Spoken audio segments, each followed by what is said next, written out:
예수께서 그들에게 말씀하셨습니다. 어리석고 예언자들이 말한 모든 것을 마음에 더디게 믿는 사람들이여.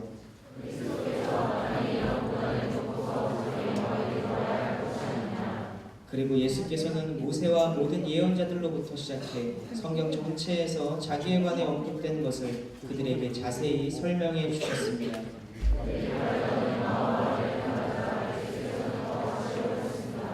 그러자 그들이 예수를 한사코 말렸습니다. 저녁이 다 됐으니 여기서 우리와 함께 계시지요. 날이 다 저물었습니다. 그래서 예수께서 그들과 함께 묵으려고 집에 들어가셨습니다.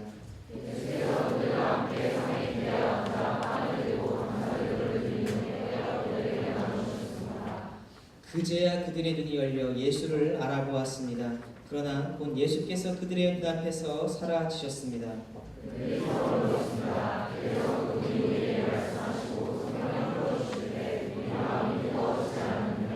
그들이 즉시 일어나 예루살렘으로 돌아갔습니다.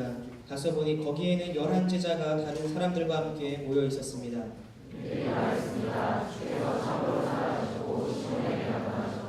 함께 읽겠습니다. 그러자 그 두 사람도 길에서 있었던 일과 예수께서 빵을 떼어 주실 때 그들이 그분을 알아보니를 이야기해 주었습니다. 아멘. 네, 지금 벌써 하늘대학교에 와서 두 번째 맞이하는 부활 주일입니다. 설교를 준비하면서 계산해 보니까 하늘대학교에 온 지 벌써 1년 5개월이라는 시간이 흘렀어요. 시간이 진짜 빠르게 지나가는 것 같습니다.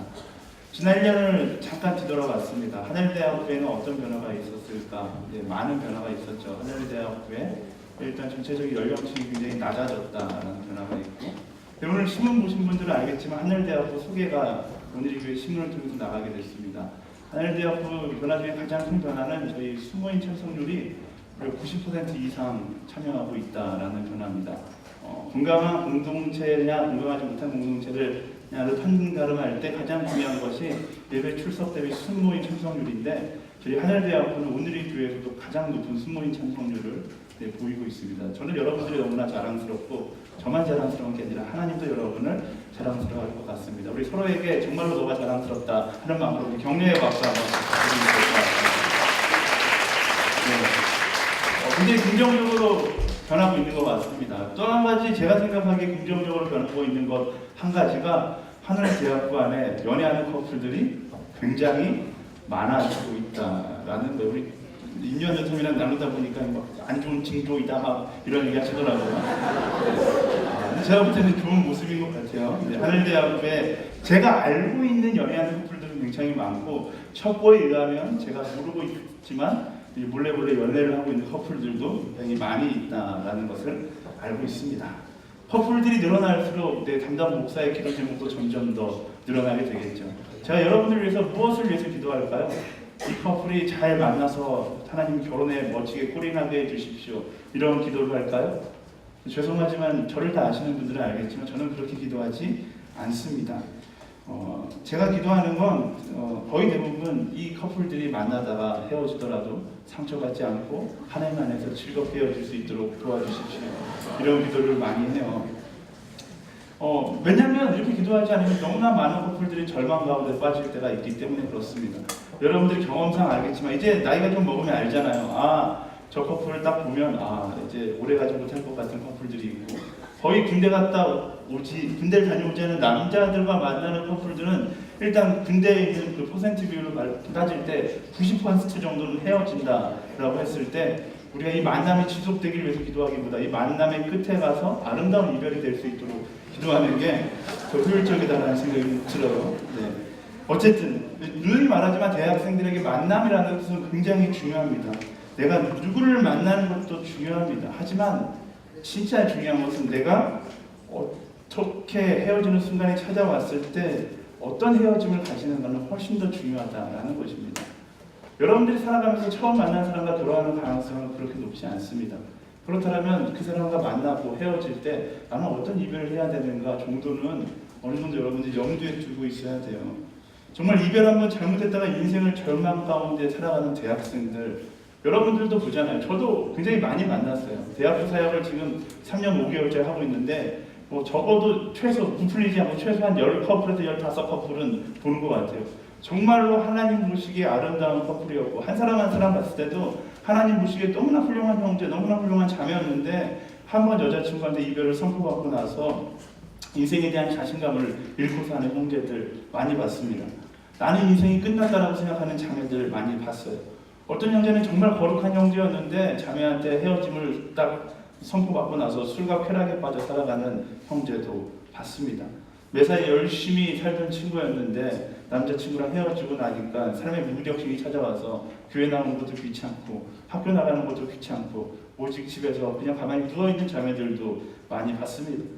어떻게 보면 대학에 떨어진 것, 취업에 실패한 것보다 더 큰 후유증을 가지고 오는 것이 바로 이 잘못된 이별이 아닐까라는 생각이 들어요. 그래서 여러분들에게 먼저 이야기하는데요. 헤어지는 데는 항상 특별한 이유가 없습니다. 내가 왜 헤어졌을까? 저 사람이 왜 나를 싫어할까? 이런 거 고민하면 답이 나오지 않기 때문에 점점 더 절망 가운데로 들어갈 수밖에 없어요. 헤어지는 건 그냥 서로 맞지 않기 때문에 헤어지는 거예요. 막 거기다 의미를 부여하고 막 자기를 원망하는 사람들이 있어요. 내가 좀만 더 잘했으면 안 헤어졌을 텐데 막 이러다 보니까 절망 또 절망, 절망하다가 완전 절망의 수렁에 빠지는 경우가 너무나 많이 있습니다. 막 의미를 부여하면 이러죠. 나는 내 잘못 때문에 헤어졌어. 나는 못났어. 이제 나는 누구도 만나지 못할 거야. 나는 실패자야. 뭐 그깟 이별을 가지고 여러분의 실패를 논할 만큼 여러분의 인생이 가치 없지는 않습니다. 절망적인 것이 아니라 그냥 맞지 않는 것이라고 생각하고 넘어가면 되는데 너무나 많은 대학생들이 절망의 그 구렁텅이에서 빠져나오지 못하는 것을 보고 있으면 안타까울 때가 너무나 많이 있습니다. 의미 없는 것에 의미를 두고 묵상하면 당연히 절망이 찾아오게 되어 있는 거예요. 또 그렇게 생각하는 순간 여러분의 인생은 정말로 가치 없고 절망적으로 보이게 된다라는 것입니다. 절망을 묵상하는 인생은 세상을 회의적으로 바라보게 되어 있는 거죠. 만약 지금 절망에 빠져있는 여러분들이 있다면 오늘 이 시간 절망으로부터 도망치는 여러분들이 되기를 예수님의 이름으로 축원합니다. 오늘은 1년 52주 중에 절망으로부터 도망치기 가장 좋은 주일이에요. 왜요? 오늘은 부활 주일이기 때문에 그렇습니다. 고난이라는 절망 가운데 있었다면 이제 그 절망으로부터 탈출해서 하나님께로 나아가서 부활의 기쁨, 그 생명의 기쁨을 누리는 여러분들이 되기를 예수님의 이름으로 축원합니다. 오늘 말씀 가운데 보면요, 절망에 빠져있는 두 제자가 등장합니다. 예수님의 11제자는 아니었던 것 같고요. 예수님을 따라다녔던 무리 중에 2명이었던 것 같아요. 이 제자들은 예수님께서 십자가에 못 박혀 죽으시자 엄청난 절망감에 빠집니다. 예수가 메시아로 이 땅 가운데 오셔서 자신을 구원해 줄 거라고 생각했는데 아주 무기력하게 십자가에 못 박혀 죽은 거예요. 그걸 보니까 답답하고 절망이 찾아오기 시작하는 거죠. 내가 믿었던 모든 것이 다 무너져 내린 거예요. 다 끝났어 라고 생각합니다. 그랬던 그들에게 소문이 한 가지 들리기 시작했어요. 뭐였어요? 예수 그리스도가 부활했다라는 소문이 들렸습니다. 근데 오늘 말씀을 보니까 그들이 그 부활의 소식을 믿지 못합니다. 그리고서 그냥 그들이 엠마오라는 동네로 다시 고향으로 돌아가기 시작하는 거죠. 예수님을 따라서 이제 이스라엘이 변할 거야라는 그 기대감을 가지고 예루살렘에 올라갔는데 그 기대가 다 산산이 무너지고 절망에 빠진 채 엠마오라는 다시 조그만 도시로 내려가고 있는 것입니다. 왜 이들이 기쁨의 소식을 듣지 못했습니까? 왜 두 제자가 기쁨의 소식을 듣지 못했죠? 절망을 너무 깊이 묵상했기 때문에 그렇습니다.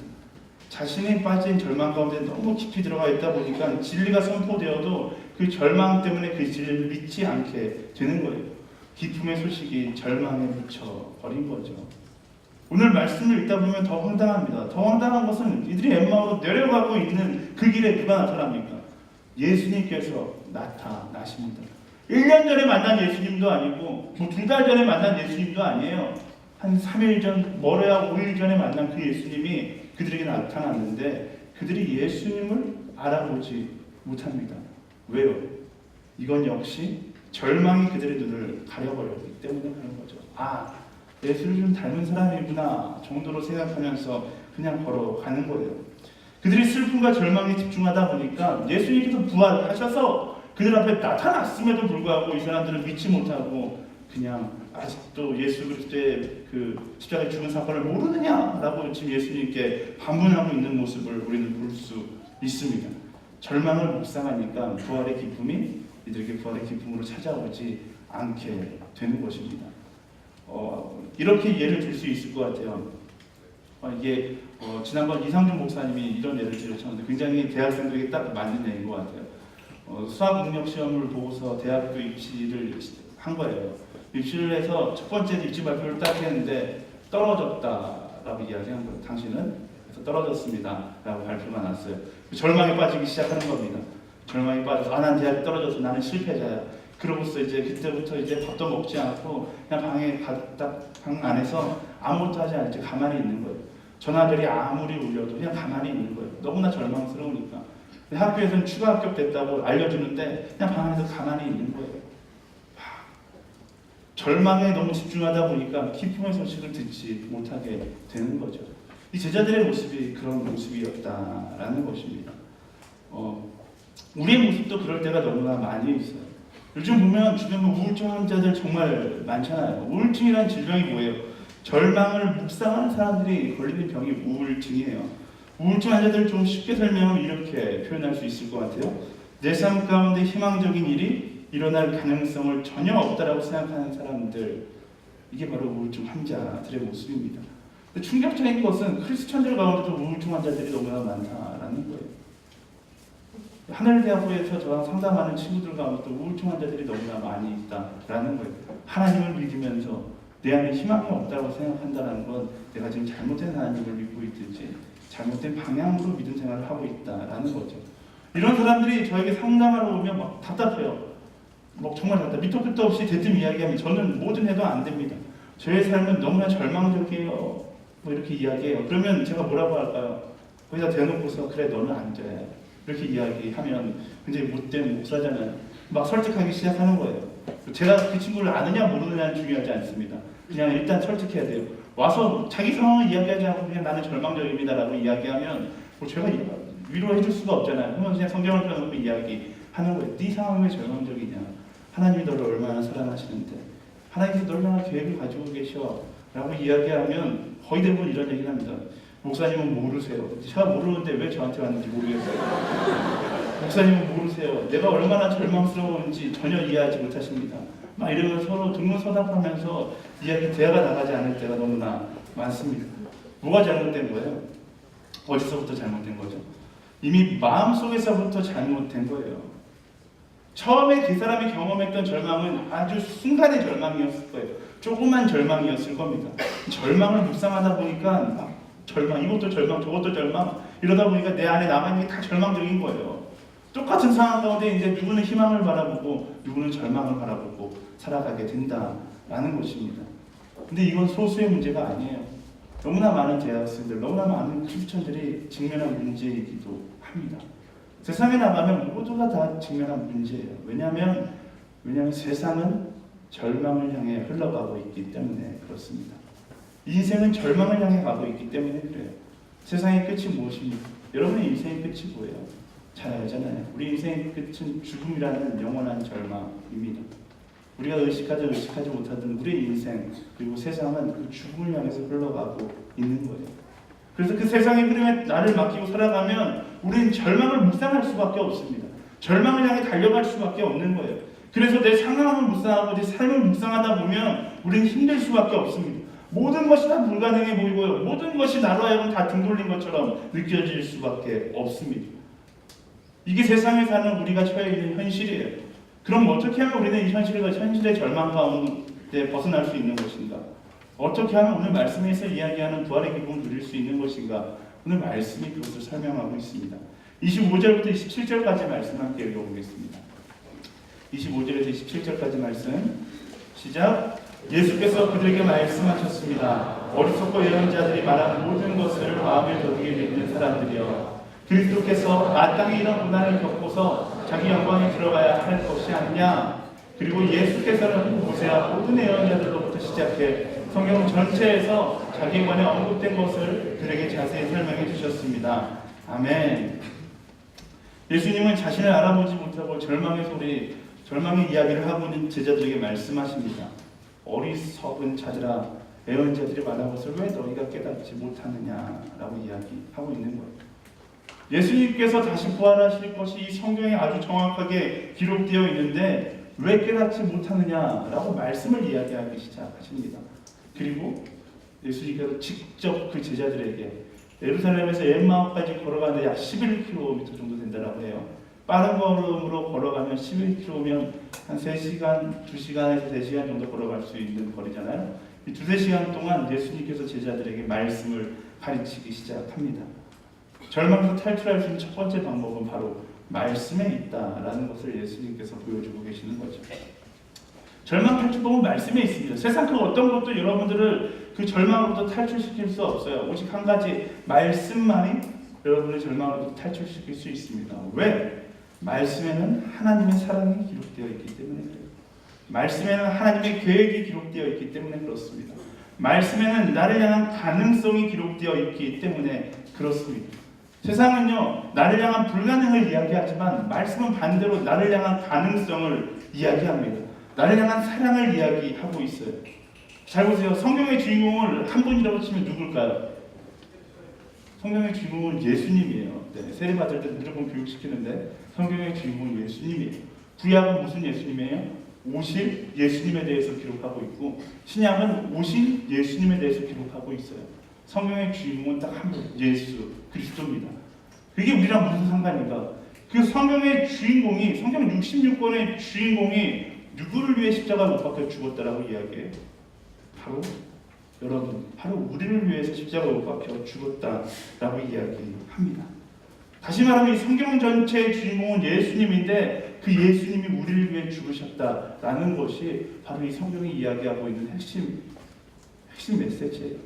성경을 한 줄의 스토리로 정하자면 하나님께서 나를 너무나 사랑하셔서 예수로 이 땅에 오셔서 바로 당신을 위해 죽으셨다. 이게 바로 성경이 이야기하고 있는 스토리입니다. 모든 마음의 상처, 절망 이런 것들은 언제 회복될 수 있는가? 내가 사랑받고 있다는 것을 느낄 때 회복될 수 있는 거예요. 그리고 성경 말씀은 최고의 사랑이 바로 너를 향해 있다라고 말하고 있다라는 것입니다. 사랑하는 여러분, 말씀 가운데 여러분의 가치를 발견하고 절망으로부터 벗어나는 인생이 되기를 예수님의 이름으로 축복합니다. 절망을 묵상하는 것이 아니라 절망으로부터 벗어나기 원한다면 여러분들이 말씀을 펼쳐 들어야 하는 거예요. 성경을 펼쳐 들어서 그 말씀 가운데 나를 향한 계획을 발견해야지 그때 비로소 절망으로부터 벗어날 수 있게 된다라는 겁니다. 세상을 강에 비유하자면요, 세상이라는 강의 물결은 끊임없이 절망을 향해 흘러가게 되어 있어요. 그 강의 물결을 따라서 그냥 흘러가다 보면 우리는 절망으로 가게 되어 있다라는 것입니다. 근데 그 물살을 역행하고 올라가는 배가 있어요. 그 배가 바로 말씀이라는 배예요. 여러분들이 절망으로부터 해방되기 원한다면 세상의 시간에 나를 맡기고 살아가는 것이 아니라 그 말씀이라는 배에 올라타야지 되는 거예요. 그래서 여러분들에게 교회에서 날마다 외치는 거예요. 큐티하시라는 거예요. 말씀 읽으라는 거예요. 그 말씀을 묵상하고 그 말씀 가운데로 내가 나아가야지 우리는 세상의 절망으로부터 해방될 수 있다라는 것입니다. 저는 여러분들에게 강력하게 권면하고 싶은 것이 있는데 홀리스타 좀 나오는 여러분들이 되었으면 좋겠습니다. 여러분들 위해 신촌역 1번 출구, 바로 1번 출구가 앞에서 50m 앞에 예배 처소를 만들어 놨습니다. 오늘의 교회가 16개 홀리스타가 있는데 제가 가본 홀리스타 중에 가장 좋은 자리에 지금 신촌 홀리스타가 진행되고 있습니다. 저는 확신해요. 홀리스타에 참석하는 사람의 삶 가운데 절망은 없을 것입니다. 아멘? 네, 이게 얼마나 귀한 일인데요. 절망으로 가득 찬 세상 가운데 절망하지 않는다는 것은 엄청난 보물입니다. 바쁘든 바쁘지 않든 말씀으로 무장하는 사람은 절대로 절망에 넘어지지 않습니다. 말씀으로 하루를 시작하는 사람은 절대로 절망 가운데 흘러가지 않게 되어 있습니다. 그리고 말씀과 함께하는 사람은 기쁨의 삶을 살아갈 수 있게 되는 것입니다. 전 여러분들 한 사람 한 사람이 그 기쁨의 삶을 살게 되기를 예수님의 이름으로 축복합니다. 요즘 따라 내 삶이 너무나 피곤하고 내 삶이 너무나 무기력하고 절망 가운데로 흘러가고 있다라고 생각이 든다면 하나님께서 여러분들을 부르고 계시는 거예요. 예배의 자리로 부르고 말씀의 자리로 부르고 계시는 것입니다. 그 말씀이라는 배를 올라타서 절망으로 가는 것이 아니라 기쁨으로 나아갈 수 있는 여러분들이 되기를 예수님의 이름으로 축복합니다. 그리고 여담이지만 말씀을 묵상하는 사람이 사랑도 잘하는 법이에요. 왜 나는 사랑에 날마다 실패하는가 자체에 사는 사람들이 있다면 제가 여러분들에게 강력하게 권면합니다. 말씀을 묵상하세요. 말씀을 묵상하면 내가 얼마나 소중한지 알게 됩니다. 사랑을 잘하는 사람은 내가 얼마나 소중한지 스스로 아는 사람이 사랑을 잘하게 되어 있어요. 말씀을 통해 자존감을 회복하고 그로 인하여 더욱더 많은 커플들이 생겨나는 하늘대학교가 되기를 예수님의 이름으로 축복합니다. 아멘. 네. 사랑하는 여러분, 세상 가운데 승리하게 하는 것은 세상의 지식이 아니라 말씀의 능력이에요. 절망의 바다 가운데 말씀의 배를 타고 나아가는 여러분들이 되어야 하는 것입니다. 그래서 말씀이 우리에게 선물로 주어진 거예요. 오늘 그 말씀의 배에 올라타는 여러분들이 되기를 바랍니다. 말씀의 배에 올라탔어요. 그 다음으로 우리는 무엇을 해야 할까? 네, 28절에서 29절 말씀 읽어보겠습니다. 28절, 29절 시작. 예수께서는 더 마시려고 했습니다. 그러자 그들이 예수를 한사코 말렸습니다. 저녁이 다 됐으니 여기서 우리와 함께 계시죠. 날이 다 저물었습니다. 그래서 예수께서 그들과 함께 먹으려고 집에 들어가셨습니다. 아멘. 아직까지도 제자들은 예수님이 나와 함께하고 있다는 사실을 인식하지 못하고 있습니다. 그냥 성경에 대해서 많이 아는 스승이 우리에게 성경을 가르쳐 주고 있다라고 생각하는 거예요. 그렇게 걸어가다 보니까 그들이 목적하고 있었던 엠마오라는 마을에 도착합니다.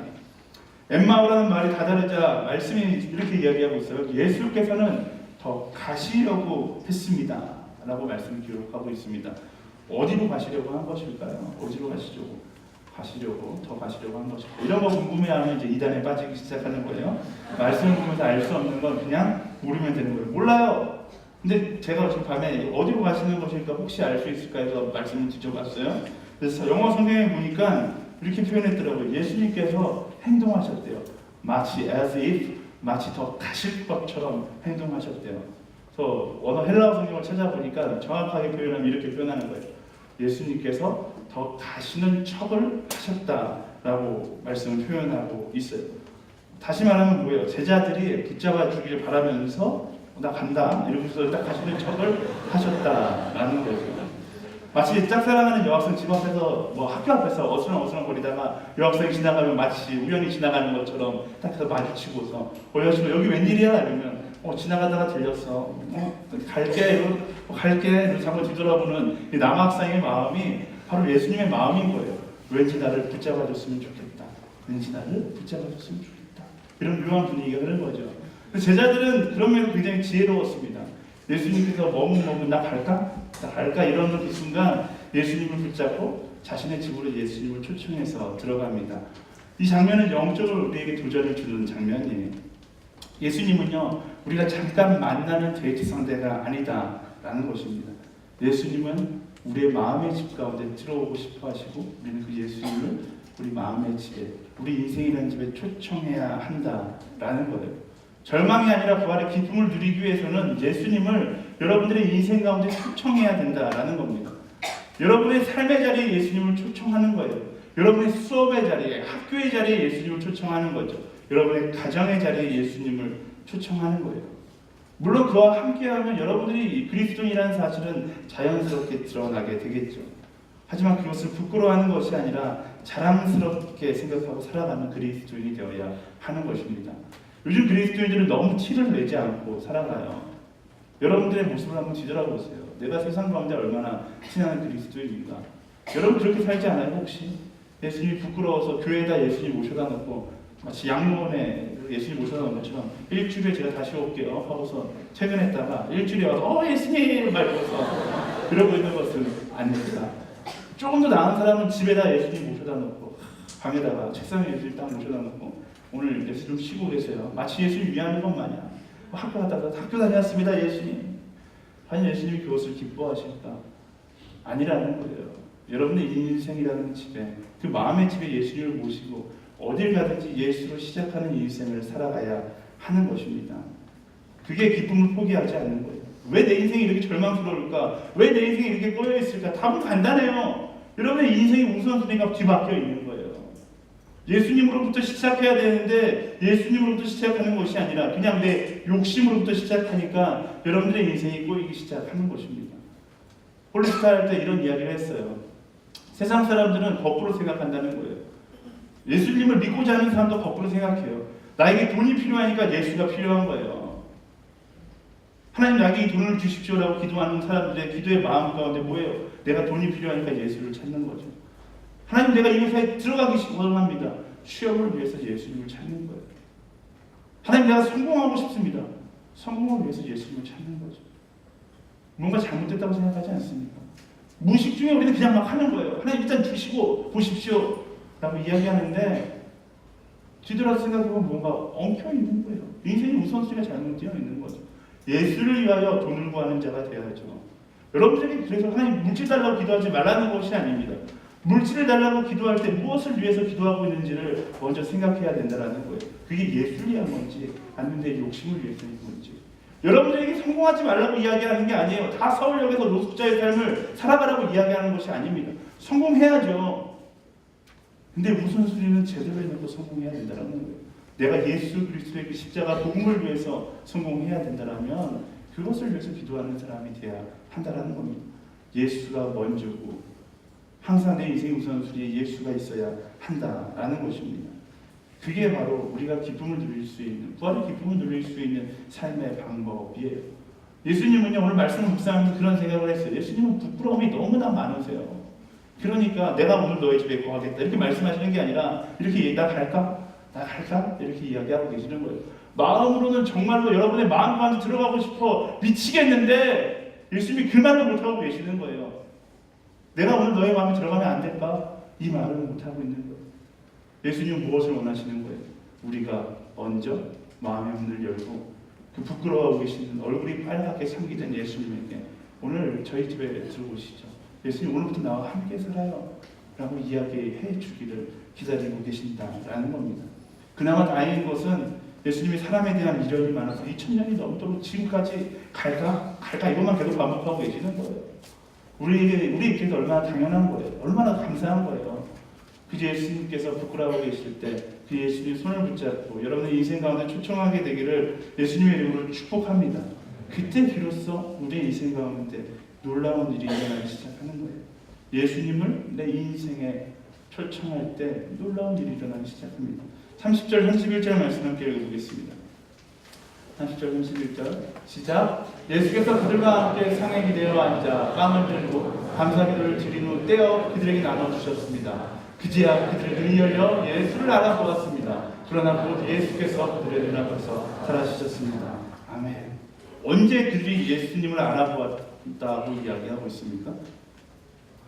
그들이 예수님의 말씀을 듣고 예수님을 그들의 집에 모시고 예수님을 주인의 자리에 앉힌 거예요.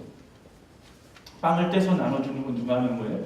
주인이 하는 거예요. 주인이 해서 자기 뭐 크게 땅을 띄워놓고 손님한테 조금 주든 많이 주든 주인의 마음대로 하는 거잖아요. 근데 오늘 말씀해 보니까 예수님께서 빵을 떼고 있다라는 거예요. 이게 무엇을 의미하냐면 예수님께서 그 집에 주인의 자리에 앉으셨다라는 것을 의미합니다. 그렇게 예수님께서 인생의 주인의 자리에 앉아서 빵을 떼시자 비로소 그때 그들의 눈이 띄어져서 예수를 알아보았다라고 이야기합니다. 우리 인생이 왜 절망적인지 알아요? 내가 빵을 떼고 가기 때문에 그렇습니다. 내가 빵을 떼는 것이 아니라 예수가 빵을 떼기 시작할 때 그때 인생의 참된 기쁨이 보이기 시작하는 거예요. 이때까지 절망의 눈으로 세상을 봤습니다. 제자들은 절망스러운 현실을 봤고 절망스러운 상황을 봤어요. 근데 내 인생의 주인의 자리에 예수님을 모시니까 예수님께서 빵을 떼시는 그 순간 제자들이 눈이 띄어져서 부활의 기쁨을 목격하게 되는 것입니다. 여러분의 인생의 주인의 자리를 예수님께 내어드릴 때 여러분 인생 가운데 진정한 부활의 기쁨이 선포된다라는 것입니다. 우리 크리스천이라는 타이틀을 가지고 살아가는 사람들이에요. 크리스천이 뭐예요? 그리스도가 나의 인생의 주인된 삶을 살아가겠다라고 결단한 사람을 크리스천이라고 이야기하는 것입니다. 사랑하는 여러분, 여러분의 인생의 주인이 예수 그리스도라는 것을 인정하게 되기를 바랍니다. 아멘. 아멘.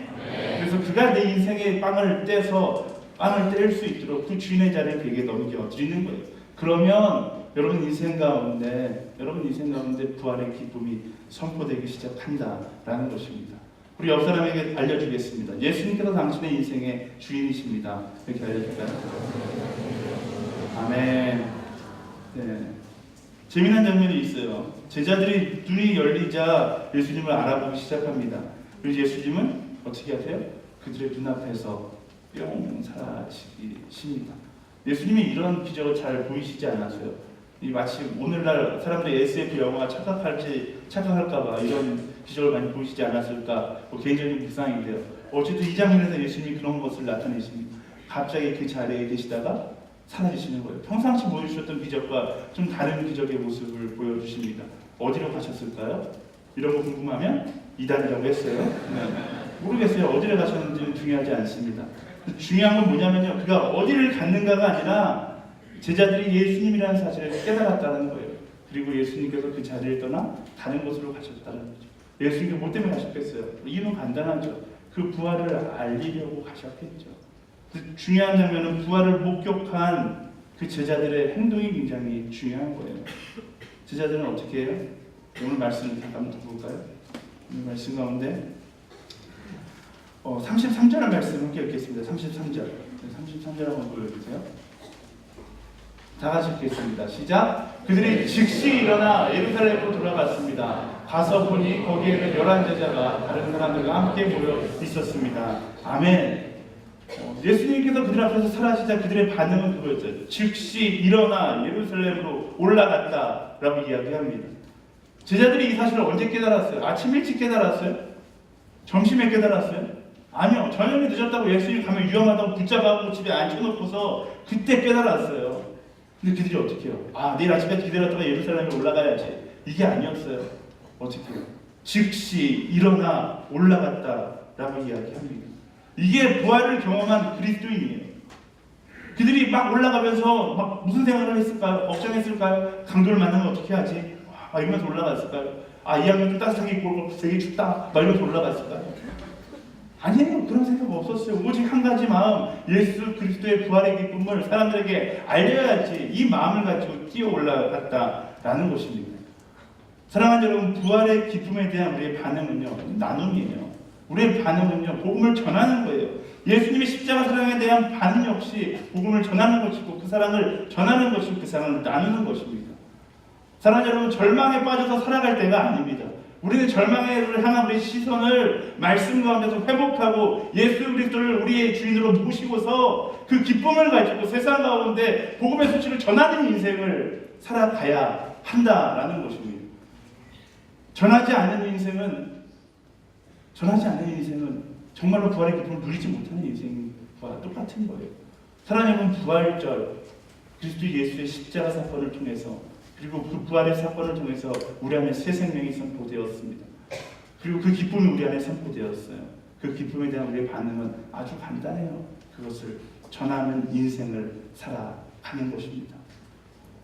여러분, 한 사람 한 사람의 열방 가운데로 나아가 그 기쁨의 소식을 전하게 되기를 예수님의 이름으로 축복합니다. 우리 옆 사람에게 선포할까요? 소식을 전하게 될지어다. 아멘. 우리 마지막으로 32절 말씀 읽고 말씀을 마치도록 하겠습니다. 32절 말씀 함께 읽겠습니다. 시작. 그들이 서로 물었습니다. 그래서 그분이 우리에게 말씀하시고 성경을 풀어주실 때 우리 마음이 뜨거워지지 않았느냐. 아멘. 제자들은 예수님이 떠나시자 마음 가운데 느끼는 거예요. 예수님 만났을 때 내 마음이 뜨거워졌다라는 것입니다. 그리고 그 뜨거운 심장을 가지고서, 어떻게 보면 그 뜨거운 심장이 그를 움직이게 한 거죠. 사랑하는 여러분, 부활의 기쁨을 체험한 사람은 뜨거운 심장을 갖게 되어 있습니다. 그리고 예수 그리스도의 그 뜨거운 가슴으로 세상을 살아나가게 되어 있는 거예요. 그때요, 세상이 여러분을 변화시키는 것이 아닙니다. 많은 세상의 사람들은 착각해요. 세상이 나를 변화시킨다고 생각합니다. 하지만 예수 그리스도의 뜨거운 가슴을 가진 사람은 그렇게 생각하지 않습니다. 세상이 나를 변화시키는 것이 아니라 내가 세상을 변화시키겠다라는 마음으로 세상 가운데 나가게 되는 것입니다. 여러분들이 잘 알고 있듯이 이 부활의 사건은 모든 제자들의 인생을 수동적인 인생에서 능동적인 인생으로 변화시켰어요. 예수님만 졸졸 쫓아다니면서 살기를 바랬던 그런 인생에서 예수를 위해 죽겠다라고 결단하는 순교자의 인생으로 변화시켰습니다. 이 말은 무엇을 이야기합니까? 진정한 그리스도인은요, 세상이 나를 변화시키는 것이 아니라 내 마음 가운데 있는 예수 그리스도가 세상을 변화시킬 것이라는 믿음을 가지고서 담대하게 살아나가게 된다라는 것입니다. 저는 하늘대학교의 모든 지체들 한 사람 한 사람이 세상에 좌지우지되는, 세상의 절망의 소리에 좌지우지되는 그런 인생이 아니라 부활의 기쁨을 품고서 세상을 변화시키는 그리스도인의 인생을 살게 되기를 예수님의 이름으로 축원합니다. 아멘. 다 같이 가슴에 손을 놓고 이렇게 선포했으면 좋겠습니다. 내가 세상을 변화시키겠습니다. 우리 더 크게 선포하겠습니다. 내가 세상을 변화시키겠습니다. 내가 세상을 변화시키겠습니다. 부활의 기쁨은요, 부활의 기쁨의 가장 강력한 능력은요, 세상을 변화시키는 그리스도인이 되게 한다라는 것입니다. 그 부활의 기쁨을 누리고서 세상 가운데 거룩한 영향력으로 세상으로 인해 변화되는 자가 아니라 그리스도 예수의 신장으로 세상을 변화시키는 그런 참된 그리스도인이 되기를 예수님의 이름으로 축복합니다.